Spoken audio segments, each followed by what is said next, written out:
pensou no pai dela, foi o melhor homem que ela conhecera. Daria seu nome ao bebê. Deixou o seu filho no berço. Obrigou-se a tomar um copo de leite e a comer um pedaço de pão. Precisava estar forte. Queria amamentar por pelo menos uns 4 meses. Chamou a mãe. Iriam recomeçar longe dali. Marina começaria um pequeno negócio, vontade de trabalhar não lhe faltaria. Colocariam a casa para vender depois que se mudassem. Com o dinheiro que apurassem poderiam comprar um imóvel próprio. Nunca mais pisaria em Florianópolis. Nunca mais veria Renato. Ele deixaria de existir para ela e para o filho que ele próprio rejeitara. De volta ao presente, Maceió. Marina estacionou o carro e entrou em uma sorveteria, a de Josefa, lugar movimentado, que reunia locais e turistas na orla de Maceió. Vestia um macacão de linho bege, clean e elegante. Cabelo Chanel, maquiagem discreta. Sapatos baixos, confortáveis, de couro legítimo. Ainda despojada, mas muito mais imponente e segura. Cumprimentou os funcionários e o gerente, com quem conversou sobre despesas, fornecedores, planilhas e lucros. Observou se os clientes estavam satisfeitos, provou os sabores. Sim, era agora dona de uma cadeia de sorveterias em Maceió, Arapiraca, São Miguel dos Campos, Penedo e até em Porto de Galinhas.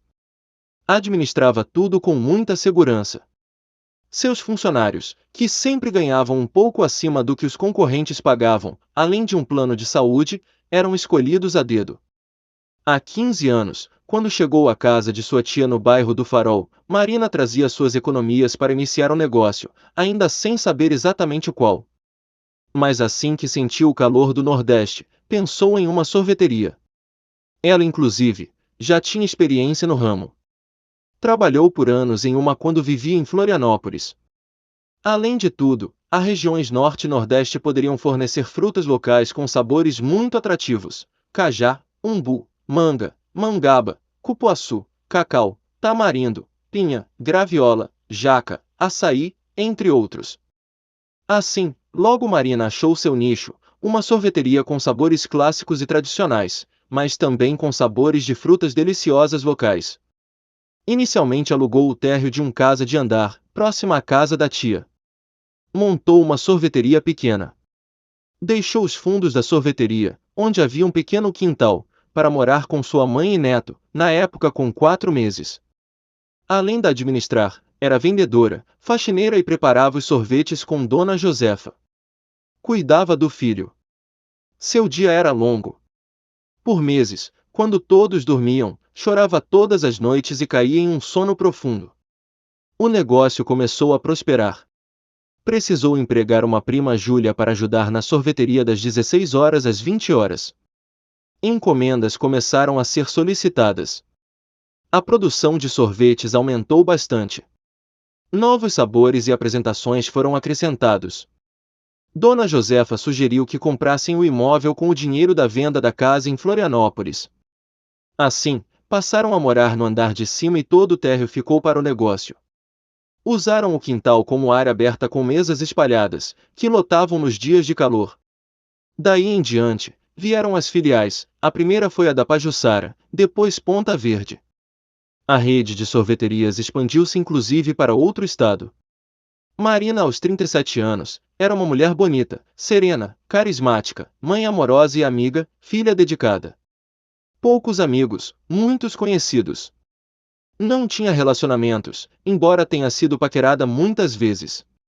Usava o trabalho como uma válvula de escape para a solidão. Viajava pelo menos 1 ou 2 vezes por semana para inspecionar as filiais. Neto era a luz dos olhos de Marina, às vezes era tão parecido com o pai que seu coração doía. Alegre, franco, bom filho, bom aluno e bom amigo. No entanto, era muito teimoso e determinado. Gostava de esportes. Escolheu o voleibol, para a tristeza secreta de Marina. Era excelente atleta. Destacava-se em todos os jogos. Foi convocado para a Seleção Brasileira Juvenil de Voleibol após o Campeonato Nacional em Brasília. Marina desejava o melhor para o filho, orientava, cuidava, mas não tolhia suas escolhas. Apenas uma vez, aos 10 anos, Neto perguntou realmente pelo pai. Ela apenas disse que seu pai havia morrido. Ele a olhou como se compreendesse e nunca mais tocou no assunto. Naquele dia, Marina saiu apressada da sorveteria da Pajuçara. Iria buscar Neto no aeroporto. Havia uma legião de fãs. Ela ficou boquiaberta. Após distribuir autógrafos, ele escapuliu, abraçou a mãe e puxou-a pelo braço. Os dois saíram correndo e rindo para o carro. Em momentos assim, Marina agradecia a Deus pelo filho e tinha certeza que tudo valeu a pena. Chegaram em casa, agora em outro bairro, muito maior, espaçosa, luminosa, com jardim e quintal amplo. Assim que o carro passou do portão, dois pastores alemães enormes correram como se estivessem desesperados. Jogaram-se sobre Neto, lamberam seu rosto e começaram a chorar como se fossem filhotes. Os três rolaram no chão. Dona Josefa, mais velha e um pouco mais lenta, chegou à porta da casa, abraçou o neto e ralhou por causa do seu cheiro de cachorro. Ele gargalhou e a levantou no braço, como uma criança. Ela gritava, mas sorria e seus olhos brilhavam de orgulho. Florianópolis. A solidão de Celeste.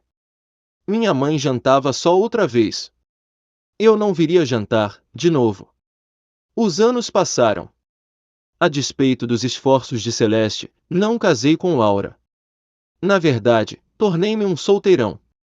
Muitas mulheres tentaram me fisgar, mas eu me desvencilhei de todas. Tinha casos esporádicos, com apenas alguns meses de duração. Solteiro e sem filhos. Não ficava em casa. Calado, triste, eu não ria mais, era uma sombra do que fui um dia. Depois da morte do meu pai após um infarto fulminante há cerca de 3 anos, assumi definitivamente a condução dos negócios e me afastei mais ainda da mãe. Era o respeito e a admiração pelo pai que me faziam voltar para casa. Conversávamos muito. Havia entre nós um laço que minha mãe sempre invejou. Celeste suspirava fundo. Melhor não pensar nisso. Precisava ir às compras outra vez com alguma de suas amigas. Renato. Com a foto na mão, eu tentava me acalmar, raciocinar, entender.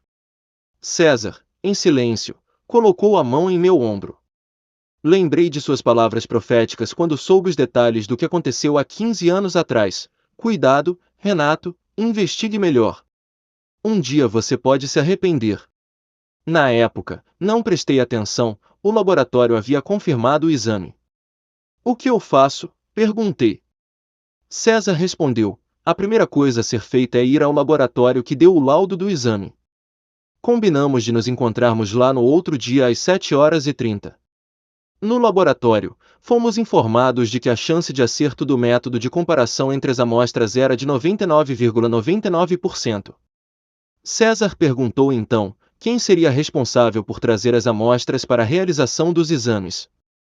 Soubemos que as amostras poderiam ser colhidas no laboratório, mas na maioria das vezes era o cliente que as levava. Nesse momento, César agradeceu, me pegou pelo braço e disse que precisava falar seriamente comigo. Sentamos em uma mesa da lanchonete mais próxima. César me perguntou quem havia levado as amostras ao laboratório. Respondi, minha mãe. Ela colheu uma amostra de cabelo meu e do bebê. César falou serenamente, mas de uma maneira mais firme que a habitual. Renato, sua mãe não gostava de mim, porque eu sou negro e era pobre. Com certeza, não gostava de Marina também. Não vou lhe descrever as humilhações que ela já me fez passar. Mas você lembra o quanto eu evitava ir em sua casa? Procure em sua mente alguma lembrança dela em relação a Marina antes de tudo acontecer. Lembrei do jantar na casa de Marina, da intolerância ao leite que nem meu pai sabia e de outras vezes que a vi bebendo laticínios e comendo manteiga. E, como um raio, recordei-me do comentário dela quando soube da gravidez de Marina. Fiquei pensativo. Você acha que ela poderia ter trocado as amostras? Perguntei. César respondeu com um sonoro sim. Abri e fechei a boca. Pedi uma dose dupla de uísque ou outra bebida, precisava me anestesiar para não enlouquecer. César me disse, respire fundo Renato, precisamos ir com calma. Sim, respondi, vou contratar um detetive particular muito bom que conheço. Assim que tiver as informações, te falo. 2 dias depois, liguei para César. Almoçamos juntos. Lemos o relatório. Marina Cunha Moura mora com a mãe e o filho, cujo pai já morreu. O rapaz tem o nome do avô materno, já falecido. Solteira, sem relacionamento amoroso, é dona de uma rede de sorveterias em Maceió, com filiais no interior de Alagoas e em Pernambuco. Viaja todas as semanas para visitar as filiais. Tem um nome limpo no mercado, fama de justa e competente, mas não tolera a deslealdade. O filho está no ensino médio e é titular da seleção juvenil de voleibol. Bom aluno. A mãe, Dona Josefa, que aliás deu o nome às sorveterias, ainda participa da administração do grupo, embora de forma menos intensa do que há anos atrás. Marina seleciona ela mesma seus colaboradores, prioriza mães que criam filhos sozinhas, jovens estudantes e pessoas de meia idade, com dificuldade de conseguir emprego no mercado de trabalho. O relatório trazia ainda os endereços de Marina, da sede da empresa no Farol em Maceió e de cada uma das sorveterias. Havia ainda informações sobre a escola que Neto estudava e o endereço da tia e da prima de Marina. Ela conseguiu, disse César com um meio sorriso. Cujo pai já morreu, eu falei. Preciso ir lá. César retrucou: o que você vai fazer? Eu vou junto, pelo menos nos 2 primeiros dias. Depois terei de voltar para Floripa, mas acho que se você aparecer direto provavelmente Marina ou Dona Josefa chamam a polícia. 2 dias depois embarcamos para Maceió. Chegamos, alugamos um carro no aeroporto, fomos ao hotel e de lá saímos para a sede da empresa de Marina. Era segunda-feira, o dia que ela não costumava viajar. Apenas César entrou. Ele me disse que esperasse, seria mais prudente que eu ficasse em algum lugar próximo. Marina estava revendo os faturamentos, pagamentos a empregados e fornecedores, além dos impostos. Estava concentrada, quando a secretária entrou em sua sala. Senhora Marina, há um senhor que diz ter sido seu colega de faculdade, o nome dele é César. Marina surpreendeu-se. Não queria contato com o passado, porém César sempre havia sido um grande amigo. Peça para ele entrar. César entrou e ficou admirado. Marina estava mais bonita. Trabalhava em um escritório organizado e funcional, como ele esperava. Olá, Marina. É bom ver você tão bem. Oi, César, você também está bem. Como me encontrou? Direta e prática como sempre, mas agora era mais incisiva. César resolveu não mentir. Preciso conversar com você. É um assunto importante e urgente. Ela retrucou: se for sobre qualquer membro daquela família, acho que seria mais prudente nem começar. César respirou fundo. Iria mudar de tática. Abriu sua pasta e tirou a foto de Neto na rede de voleibol. Seu filho? Sim, meu filho, cujo pai morreu. Ela falou firmemente, porém com os olhos cheios de lágrimas. César, por favor, saia e não volte. Faça de conta de que você não viu essa foto e nunca falou comigo. Simplesmente esqueça. César ficou sem reação. Ia ser mais difícil ainda do que pensava. Moveu-se lentamente, deixou seu cartão e disse ao sair: Marina, será que seu filho não teria o direito ao reconhecimento que ele merece? Ela respondeu: qual o reconhecimento? De ser um filho de uma prostituta golpista? César fechou a porta suavemente, ainda impactado pela força da dor que ela carregava mesmo após tantos anos. Marina chorou silenciosamente, como ainda fazia às vezes antes de dormir. Depois lavou o rosto, retocou o batom discreto e voltou a trabalhar. César saiu emocionado. Realmente não sabia o que fazer ou me dizer. Eu esperava ansioso em uma esquina próxima. Renato, vamos sair daqui agora. Daqui a pouco lhe explico tudo. Retornamos ao hotel. César contou exatamente o que aconteceu. Fechei os olhos e constatei: ainda dói. Ela ainda sente: eu fui cruel. Achei que tinha sido enganado. César então retrucou: mas você foi realmente enganado. Admiti: sim, pela minha própria mãe. César teve uma ideia. Renato, você gostava de escrever na escola, lembra? Suas redações eram muito boas.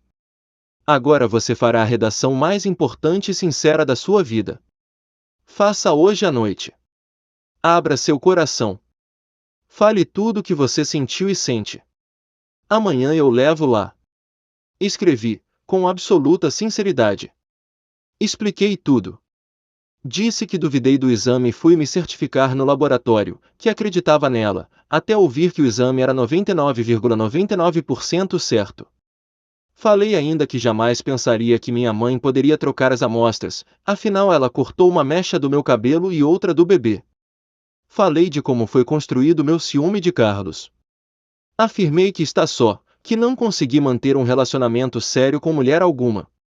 Pedi perdão pela explosão e pelas ofensas, expliquei que estava dilacerado quando a ofendi tão cruelmente. Terminei a carta dizendo que se ela não pudesse me perdoar, pelo menos deixasse que Neto fosse reconhecido como meu filho e pudesse receber tudo o que tinha direito após a minha morte. Por fim, se ela não quisesse falar comigo, procurasse César para dar início ao reconhecimento de paternidade. Quando terminei, chorei muito. Dormi exausto, porém mais leve. Foi uma catarse. César também escreveu uma carta para Marina. Contou o estado em que me encontrou na praia, de como passei mal, tive hipotermia e necessitei de atendimento médico. Explicou que por isso tinha ido à casa dela. Contou da foto de Neto na tela do computador do seu filho. Constatou que hoje nós dois continuávamos dilacerados, cada um sobrevivendo à sua maneira. Sugeria que já era tempo de delicadeza para não aprofundar feridas, curá-las e quem sabe chegar ao perdão. Escreveu no final de sua carta: o amor de vocês é forte e raro demais. É um presente que Deus só dá aos seus filhos escolhidos. A inesperada foto de Neto na tela de computador do meu filho pode ser uma nova e última chance de consertar aquilo que foi quebrado pela maldade alheia, que não é sua nem é dele. No outro dia, entregou no escritório de Marina as cartas no mesmo envelope fechado e escrito urgente. Foi comigo às imediações do colégio de Neto, somente para vê-lo sair de longe. Lá vinha ele, ainda mais alto do que eu, os cabelos um pouco mais compridos e revoltos, alegre e falando muito. Um carro com um motorista parou em frente ao local que ele estava. Neto se despediu do grupo, entrou no carro, sentou no banco da frente, falou calorosamente com o motorista, e foi embora rindo e conversando como se o homem fosse um dos seus colegas. César embarcou de volta para Florianópolis. Foi preocupado, mas certo de ter feito o que era possível. Eu ficaria o resto da semana. Todos os dias eu discretamente observava Neto entrando e saindo da escola. Não tinha coragem de ir ver Marina, nem mesmo de longe. Na quinta-feira Marina foi buscar Neto. Saiu do carro para falar com um dos adolescentes que a tratou com uma tia. Fiquei estático. Ela estava mais bonita e segura. Porém estava tensa, séria, parecia preocupada. Entrou no carro e partiu com Neto. No outro dia pela manhã, o meu telefone tocou. Era César. Renato, Marina ligou. Neto quer falar com você. Estaquei. Respirei fundo e respondi: quando e onde? César passou um endereço de um restaurante. Hoje, às 18 horas. Quando recebeu as cartas, Marina tinha acabado de voltar de outra cidade, entrou apressada no escritório somente para deixar umas planilhas. Abriu o envelope, viu a letra, que ela ainda conhecia, de Renato. Sentou-se e leu todo o conteúdo. A dor voltou como se os anos não tivessem passado. Chorou. Então viu outro papel, a carta de César. Ela leu, parou de chorar. Leu ambas as cartas várias vezes, até conhecer seu conteúdo de cor. O administrador do escritório avisou-a de que o horário do expediente acabou. Ela respondeu que poderiam ir embora. Marina ficou no escuro por 2 horas. Absolutamente quieta. Rezou novamente o Pai Nosso, como há 16 anos atrás. Decidiu. Precisava falar com Dona Josefa e, a seguir, dar ao filho o direito de saber de tudo o que ocorrerá, escolher e, se quisesse, conhecer um pai a quem julgava morto. Marina chegou em casa quase às 21 horas, a mãe e neto já haviam jantado. Ela não quis comer. Tomou um copo de leite e discretamente chamou a mãe para conversar. Dona Josefa leu as cartas. Ficou silenciosa. Marina perguntou o que ela achava, ao que a mãe retrucou: "O que você acha?" Marina respondeu: "Acho que o neto tem direito de saber de tudo e decidir se quer conhecer o pai, se quer ser reconhecido como seu filho, se quer fazer parte da vida do Renato, inclusive como seu possível herdeiro." Dona Josefa concordou: "Sim, você precisa dar ao seu filho o direito de decidir o futuro dele, mesmo que doa agora. Mas minha pergunta é sobre você." Marina estacou e respondeu: "Não sei." No outro dia, Marina avisou a Neto que iria buscá-lo na escola para conversar sobre um assunto importante. Neto imaginou que deveria ser importante mesmo, tentou saber mais, porém nem a mãe, nem a avó deram sequer uma pista. Na quinta-feira, Marina buscou o Neto e foram para um lugar que eles gostavam muito, na Ponta Verde, em frente ao mar. Ela começou dizendo que o pai dele não estava morto. Para sua surpresa, Neto disse que já sabia, na verdade sempre soube desde que começou a observar os outros colegas, mesmo aqueles com pais separados ou mães viúvas. Nunca houve uma foto do seu pai em sua casa. Além disso, o choro frequente da mãe quando achava que todos estavam dormindo, só confirmava que foi abandonada. Marina surpreendeu-se, ele sabia, sempre soube. Contou então tudo o que aconteceu, Neto quieto, ouvindo atento, olhos cheios de raiva após o final do relato. A seguir, leu as cartas de Renato e César e se acalmou mais. Entendeu a história completa, mas ainda estava muito ressentido com o pai. Pensou por alguns momentos e então falou: "Mãe, quero conhecer o Renato. Depois de conhecê-lo eu decido." "E você, mãe, o que quer fazer?" Ela simplesmente disse que não sabia ainda. Ligou para César e combinou. 10 minutos antes do combinado, Renato chegou ao local de encontro. Neto chegou pontualmente, trazido pelo mesmo motorista que costumava buscá-lo na escola. Entrou devagar procurando uma mesa discreta, quando viu uma versão mais velha de si mesmo. Era um homem bem vestido, grisalho, quase tão alto quanto ele. Aproximou-se cauteloso, pediu licença e sentou-se. Eu estava muito emocionado, mas tentei disfarçar, disse com a voz rouca: "Oi, Neto, desculpe procurá-lo somente agora. Sou seu pai. A culpa foi minha, duvidei de sua mãe no momento em que ela estava mais vulnerável." E comecei a falar sem parar. Neto me olhava com raiva e pena ao mesmo tempo. Não sabia qual sentimento era o maior.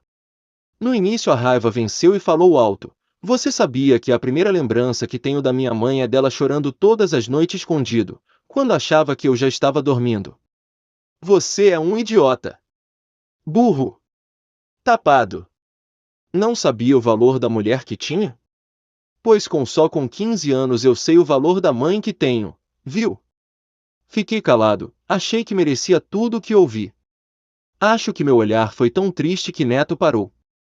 Percebeu também a minha dor de pai, talvez descrita de maneira mais evidente na carta do meu amigo do que na minha. Respirou fundo e se acalmou. Disse mais brando: "Mas sei que você também foi enganado por sua própria mãe, por isso resolvi vir hoje." "Como você descobriu a verdade?" Neto me perguntou. Um pouco mais aliviado, contei a história da foto.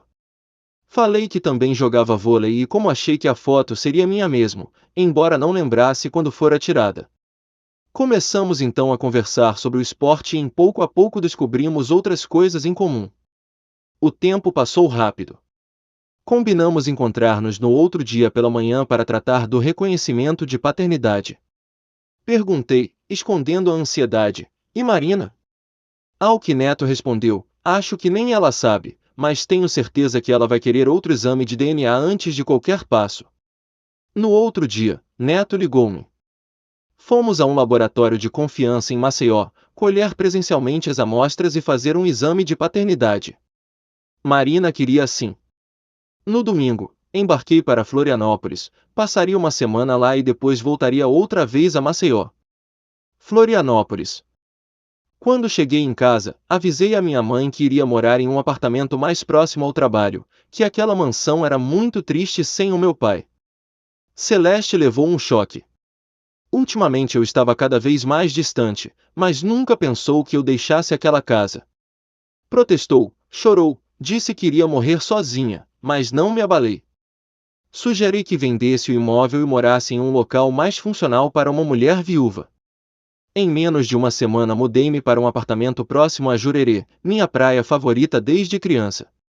Minha mãe ficou mais só do que nunca e infeliz como jamais fora, entretanto eu realmente não conseguia mais sequer olhar em seu rosto. Algum dia pretendia conversar com ela sobre tudo, mostrar todo o mal que ela fez ao filho, ao neto e a uma mulher íntegra que tinha como único defeito não ser rica o suficiente.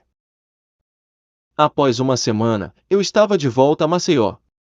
No final da tarde iria juntamente com o neto buscar o resultado do novo teste de DNA. Paternidade confirmada. Chorei. Neto ficou feliz. Talvez fosse carência, mas ele gostava cada vez mais da ideia de ter um pai. Chegou em casa, chamou a mãe e mostrou o exame. Agora, o pai, digo Renato, vai dar entrada na ação de reconhecimento. Marina entendeu, pode chamar de pai. Você tem direito. Recolheu-se, foi para o quarto, chorou e dormiu. No outro dia, Neto acordou feliz, beijou a mãe e a avó, brincou com os cães e foi à escola correndo. Era dia de treino do vôlei e o pai iria assistir. Estavam cada vez mais próximos. Vieram as férias escolares. Neto pediu para passar uma semana com o pai em Florianópolis. Marina deixou, com uma condição. Ele não teria contato com Celeste. No dia em que Neto e eu voltamos de Florianópolis, fui levá-lo em casa. Notei a casa grande, o jardim bem cuidado, as janelas amplas. Vi dois cães enormes pulando alto pelas grades do portão e vi quando Marina também chegou ao portão. Desci do carro, cheguei mais perto. Quando Marina me viu, ficou paralisada. Eu não consegui tirar os olhos dela. Neto percebeu a tensão no ar. Entrou, beijou a mãe. Pai, entre. Acho que vocês deveriam conversar aqui na varanda. Entrou em casa com os cães em seu encalço e deixou os dois no jardim.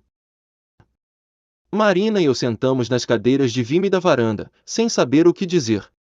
Marina abriu a boca para falar e depois desistiu.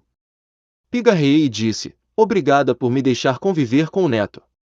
Ele é um rapaz maravilhoso, você fez um bom trabalho. Ao que ela respondeu simplesmente, não me agradeça, é tudo por ele, sei o quanto sentia falta de um pai, mesmo quando não expressava. Somente aviso para você não fazê-lo sofrer, porque sou capaz de qualquer coisa por ele. Sorri um pouco e retruquei, eu imagino que seria mesmo. Sem esperar que ela pudesse pensar no que dizer, num impulso, antes que a coragem me abandonasse, ajoelhei-me, peguei sua mão com força e disse: me perdoe, por tudo que fiz você passar. Em todos esses anos eu não consegui esquecer. No início eu ainda tentei, depois desisti e aceitei a dor permanente da sua ausência. Quando vi a foto de Neto, soube que ele era meu filho. Sem dar tempo para ela responder, continuei, há 15 anos, antes de ser tão grosseiro com você, fui ao laboratório conferir o exame porque achava que havia algum erro, falei com o responsável técnico e ele me assegurou do resultado. Jamais poderia pensar que minha própria mãe poderia fazer algo tão grave, como trocar as amostras, renegar um neto e deixar o filho tão infeliz. Marina chorava silenciosamente. Envergonhado, não esperei resposta, levantei-me e fui ao portão. Eu já estava fora da casa, quando ela correu e gritou, Renato, eu também nunca consegui deixar de amar você. Voltei correndo. Há abraços, beijos e recomeços que curam todas as dores e cicatrizam as feridas abertas. Do lado de dentro da casa, eu soube depois, Neto e Dona Josefa sorriam e espiavam pela fresta da cortina. A vida continua. A gente poderia terminar nossa história aqui. Não seria necessário contar dos arranjos que fizemos para vivermos juntos e manter nossa vida profissional em estados diferentes, de César que agora era o principal executivo da minha empresa, nem da prima de Marina que assumirá a incumbência de visitar as filiais e resolver a maioria das pendências da rede de Josefa. Nem precisaria também contar do riso incontrolável de Neto quando soube que Dona Josefa batera em seu pai com um cabo de vassoura. De como eu me sentia leve e feliz ao lado do meu filho e da minha mulher, dos cães que agora também pulavam em mim chorando. De como eu adorava aquilo. Minha mãe nunca me deixou ter nenhum animal de estimação em casa, dizia que bagunçavam a arrumação. Mas preciso contar somente um fato importante para provar como a vida muda e nos dá a chance de aprender de novo. Minha mãe teve um derrame decorrente de um aneurisma cerebral. Quando se recuperou, manteve a consciência, mas perdeu os movimentos do lado direito do corpo. Não poderia mais morar só. Voltei para casa. Montei uma equipe profissional de saúde para apoiá-la. Quando Marina estava em Florianópolis, ficava lá. E, surpreendentemente, sempre que podia, cuidava de minha mãe com uma dedicação exemplar.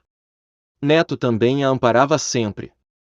Uma vez minha mãe lhe perguntou, com a voz um pouco enrolada: Marina, por que você ainda cuida tão bem de mim, mesmo eu tendo prejudicado tanto a sua vida e a do seu filho? Marina pensou e disse: simplesmente porque o homem que eu amo veio ao mundo no seu ventre. Celeste fechou os olhos e uma lágrima rolou em seu rosto. Não pediu perdão diretamente a Marina, ao filho ou ao neto. Pediu perdão a Deus, na primeira oração que fazia há muitos anos.